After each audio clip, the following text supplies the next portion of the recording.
Hi, I'm Phyllis from the Doll Corner, and I want to welcome everybody to my video today. And I'm going to show you how I started off with some 5-inch squares, all different colors, and I ended up with this. So I took my lights and the darks and the small prints and put them together and made half square triangles.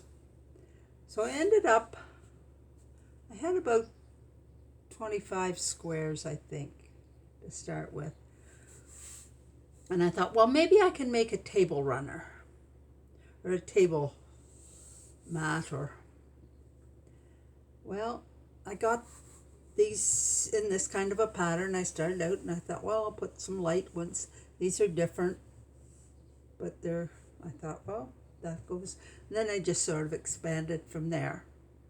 So I got them together. I thought, no, they don't look too bad. But I needed something to frame them, so I rummaged around through my little ant pieces of fabric that I didn't have enough to do much with. So I came up with this pink, and okay, that'll work for a border around it. And then I had a few layer cakes, 10-inch squares. So I thought, well, I'll make a half square triangles to go around there. Well, you know, when you get working with everything, you don't really have enough. So I found some blue, plain blue, that I put with them.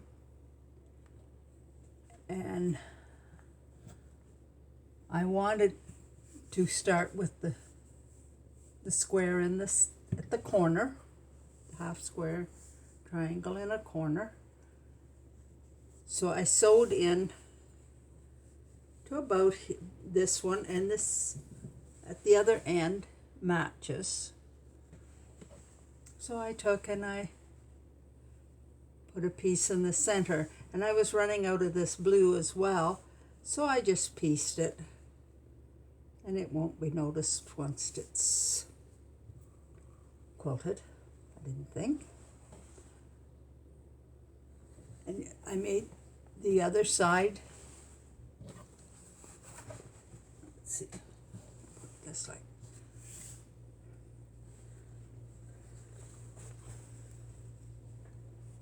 of these.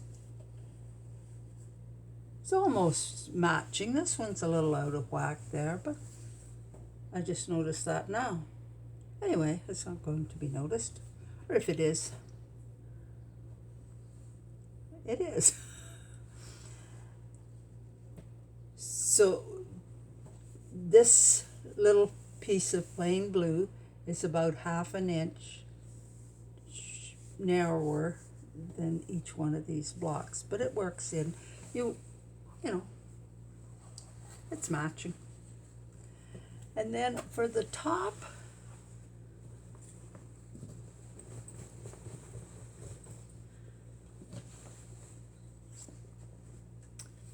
I did the same, and the bottom.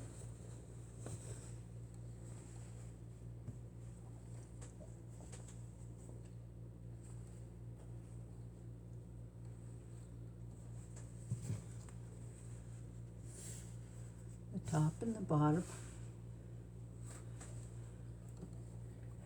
And I have 2 of these little pieces left. And then for the outer border, I had this. I thought, well, that sort of ties it all. Well, it doesn't fight with it, let's put it that way. And I had a layer cake, or a 10-inch square of this, so I cut it in 4. So I had enough for each corner.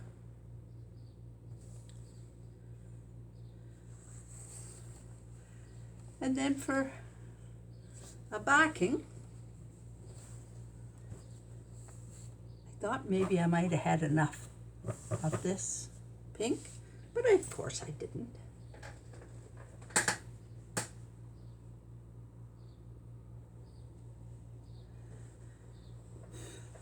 So what I ended up doing was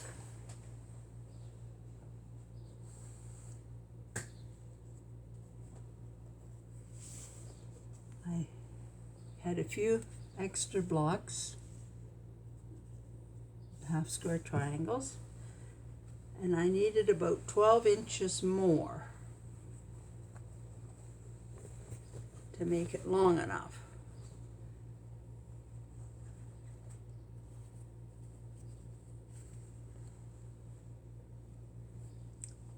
And that's, I made this for the top and the bottom. This is the top because these little things are going, the balloons are coming up this way. And it didn't have quite the 6 inches here, so I added a little piece of plain pink. If my measurements are right, this pink will be under the binding. And if not, it may show a little bit.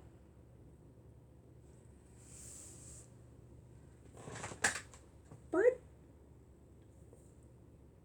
it's a little quilt. It will be a little quilt, and I have used up a lot of little pieces of odds and ends.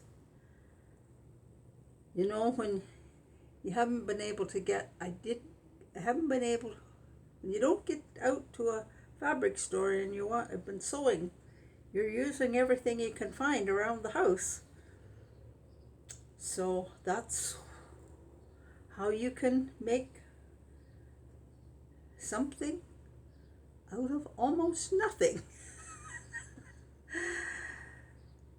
So I hope it gives you a few ideas of what you can do when you don't have much of anything.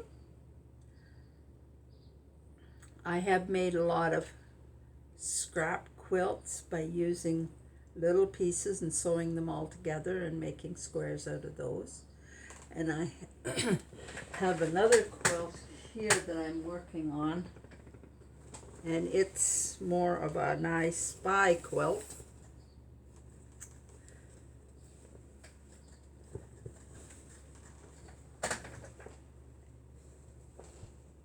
And it's quite bright and cheery, and there's frogs and birds and trucks and hens and apple trees. It's all there.